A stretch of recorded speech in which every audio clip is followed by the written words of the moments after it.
నమస్తే, నేను మీ సతీష్. వైసీపీ ప్రభుత్వంలో పురుడు పోసుకున్న మరో భారీ కుంభకోణం ఇప్పుడు తాజాగా వెలుగులోకి వచ్చింది. జగన్మోహన్ రెడ్డి అధికారంలో ఉన్నప్పుడు ఆ ప్రభుత్వానికి సలహాదారుగా పనిచేసిన ఒక వ్యక్తి మరి 371 ఎకరాల ఇనాం భూములను కాజేసేటువంటి కుట్రకి ఆ రోజునే పునాదులు వేశారు. అయితే ఇప్పటికీ కూటమి ప్రభుత్వం వచ్చిన తర్వాత కూడా వాటిని కొనసాగిస్తున్న క్రమంలో తాజాగా ఈ కుంభకోణం బయటకు రావడం ఏపీ రాజకీయ వర్గాలని కుదిపేస్తున్నటువంటి పరిస్థితి. మరి ఇదే సమయంలో మరోవైపున చూస్తే తుడాలో జరిగినటువంటి అక్రమాలపైన కూడా ఏసీబీ నిఘా పెంచింది. దానికి సంబంధించి ఒక నివేదికను నెల రోజుల్లో ఇవ్వాలి అంటూ ప్రభుత్వం ఆదేశాలు జారీ చేసిన నేపథ్యంలో ఈ రెండు అంశాలు ప్రస్తుతం ఏపీ రాజకీయ వర్గాల్లో సంచలనంగా మారినాయి. మరి ఈ రకమైనటువంటి భూదోపిడులు, అవినీతి, అక్రమాలతోటి 5 ఏళ్ల పరిపాలన చేసిన వైసీపీ ఈ రోజున తమని తాము సమర్థించుకోవడం ఎలా చూడాలి? ఇవే అంశాలు మనతో విశ్లేషించేందుకు సీనియర్ జర్నలిస్ట్ డివిఎస్ గారు ఉన్నారు.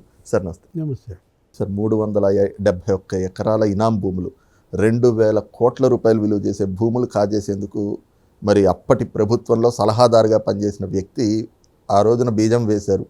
అది ఈ ప్రభుత్వంలో కూడా ఇంకా కొనసాగుతుండగా ఇప్పుడు అడ్డుకట్టబడినట్లుగా మరి ఆ వార్త బయటకు వచ్చాక తెలుస్తూ ఉంది. అసలు దీనికి సంబంధించి మీ అబ్జర్వేషన్? శ్మశానంలో తవ్విన కొద్దీ అస్థిపంజరాలు బయటపడ్డట్టుగా అసలు ఈ 2 ఏళ్ళు అయినా కూడా ఇంకా జగన్మోహన్ రెడ్డి, ఈ మాఫియా, ఈ అవినీతి, ఈ భూ కబ్జాలు అసలు ఈ రోజుకోటి బయటకు వస్తున్నాయి. ఇప్పుడు మీరు చెప్పింది 371 ఎకరాలు, 2000 కోట్లు. ఏంటి అసలు అక్కడ నెల్లూరు సిటీ పక్కనే కొత్తూరు దగ్గర ఎకరం దగ్గర 7 కోట్లు 10 కోట్లు ఉందంట. ఎవరా సలహాదారు? సకల శాఖల సలహాదారా? సాధు పొంగవుడైన సలహాదారా? మనకు కనపడుతుంది అటు సజ్జల రామకృష్ణారెడ్డి, ఇటు అజయ్ కల్లం. సజ్జల అనగానే సీకే దిన్నె మండలం, అటవీ భూములు, 105 ఎకరాలు, సజ్జల ఎస్టేట్ అనో ఏదో అన్నారు.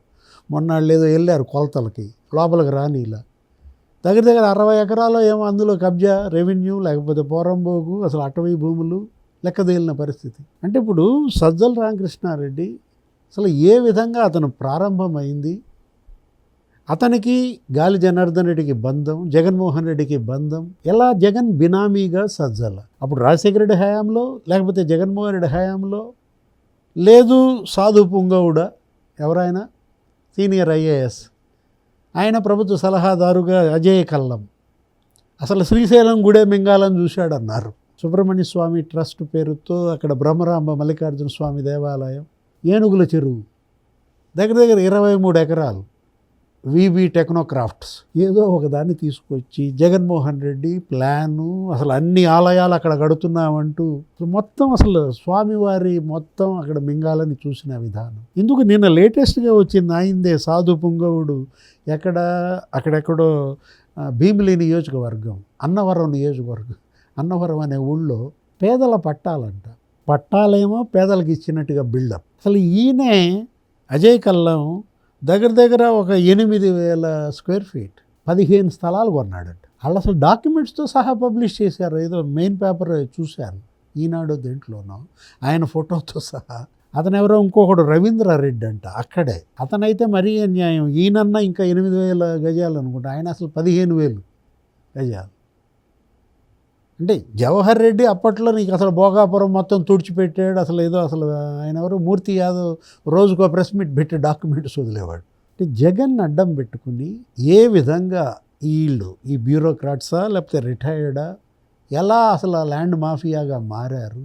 తిలా పాపం తలా పిడికెడు, అటు నాయకులు కబ్జాలు, ఇటు అధికారుల కబ్జాలు, అసలు 2 చేతుల కబ్జాలే. ఎంతగా ల్యాండ్ మాఫియా అక్కడ నీకు పేటరేగిపోయిందంటే 13 లక్షల ఎకరాలంట.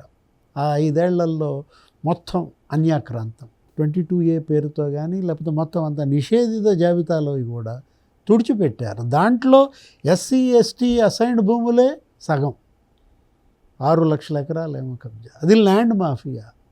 ఇప్పుడు మీరు కొత్తగా ఇంకోటి ఏదో చెప్పారు, తుడాలో 702 కోట్ల రూపాయలు సంబంధించినటువంటి పనులు, వాటిలో జరిగినటువంటి అవకతవకలు, అక్రమాలు, వీటన్నిటిపైన ఇప్పుడు విజిలెన్స్ రిపోర్టు, ఏసీబీ.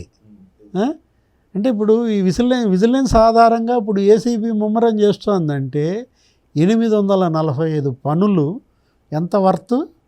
702 కోట్లు. అంటే ఇక్కడ నీకు దానిలోకి వచ్చేసరికి తుమ్మలగుంట స్టేడియం. తుమ్మలగుంట అనగానే మనకు గుర్తొచ్చేది టీటీడీ. తిరుమల తిరుపతి దేవస్థానంతో కాదు చెక్కులు, టీటీడీ పేరుతో వచ్చిన చెక్కులు దీనికి పోయినాయి అన్నారు. అప్పట్లో నీకు గుర్తుందా? టీటీడీ అబ్రివేషన్ అంటే తుమ్మలకుంట తిరుపతి దేవస్థానం అని. ఏమయ్యాయి ఆ చెక్కులు? ఎన్ని పోయినాయో అసలు విచారణ చేశారా? అంటే అదొక్కటే కాదు, ఏదో కేవీఎస్ పార్క్ నిర్మాణ ఖర్చులని అక్కడే తుమ్మలగుంట దగ్గరే అన్ని విధాలుగా అప్పట్లో తుడా చైర్మన్గా చెవిరెడ్డి భాస్కర్ రెడ్డి, లేదు ఆయన కొడుకు కూడా, ఎవరు చెవిరెడ్డి మోహిత్ రెడ్డి, నీకు దగ్గర సూరప్ప కశం, ఏంటి దాని పేరు, సూరప్ప కశం దగ్గర 195 ఎకరాలు. జగనన్న టౌన్షిప్ ప్లాట్ల విక్రయం వీటి మీద 430 కోట్లు వస్తే అందులో 13 కోట్లే, మిగతాదంతా ఎత్తారు. ఎక్కడ 430 కోట్లు, ఎక్కడ 13 కోట్లు? అంటే ఇప్పుడు కనీసం అసలు యూసీలు కూడా సమర్పించకుండా మొక్కల పంపిణీ పేరుతో కోట్లు, బెంచీల ఏర్పాటు పేరుతో కోట్లు. అసలు తుడా అనేది అది కాస్త అది జుడాగా మారిందా? జగన్ అర్బన్ డెవలప్మెంట్ అథారిటీయా, లేదు చుడా చెవిరెడ్డి అర్బన్ డెవలప్మెంట్ అథారిటీ. అంటే రియల్ ఎస్టేట్ ఇతను ఏది మోహిత్ రెడ్డి, హర్షిత్ రెడ్డి, లేకపోతే చెవిరెడ్డి భాస్కర్ రెడ్డి, అతను ఎవరో ఇంకోడు ఉన్నాడు వెంకటేష్ నాయుడు, ఇంకొకడు ఎవరో ఉన్నాడు ప్రద్యుమ్న. రియల్ ఎస్టేట్ వంకతో ఎక్కడున్నాడు ఆ ప్రద్యుమ్న? ఆ పట్టుకున్న 8 కోట్లు నాయే అన్నాడు ఈసీ. లేకపోతే ఒకటి అక్కడ మనం చూసినట్లయితే ఈ తుడా వాహనాల్లోనే మద్యం డబ్బులు రవాణా, ఓట్లు కొనటానికి కూడా పట్టుబడ్డాయి అయ్యే వాహనాలు, వాళ్ళ డ్రైవర్లే ఇచ్చారు వాంగ్మూలాలు. అంటే ఇప్పుడు ఇక్కడ అటు చెవిరెడ్డి కొడుకులు అండ్ సన్స్ అన్నమాట, వాళ్ళే లాజిస్టిక్స్ అక్కడ ఆ ప్రాంతంలో. విజయానందరెడ్డి ఒకటి, నిఖిలానంద లాజిస్టిక్స్. అంటే బుగ్గమఠం భూముల కబ్జాలు, 125 ఎకరాలు ఉంటే ఇప్పుడు అక్కడ మిగిలింది 2.5 ఎకరాలంట. హతీరామ్జీ మఠం భూముల కబ్జాలు, 10,000 కోట్ల ఆస్తి అంట. దాన్ని ఎంతో తెలుసా? వార్షిక ఆదాయం 15 కోట్లు వస్తుందంట. దుకాణాలన్నీ వీళ్ళు ఎత్తేసిన పరిస్థితుల్లో. అంటే ఇక్కడ ఏది అటు రాజశేఖర రెడ్డి హయాంలో, ఇటు జగన్మోహన్ రెడ్డి హయాంలో చెవిరెడ్డి భాస్కర్ రెడ్డి ఆయన పిల్లలు ఇప్పుడు వచ్చినట్టున్నారు. ఎలా అక్కడ అసలు 1,000 కోట్లు, 5,000 కోట్లు అంట.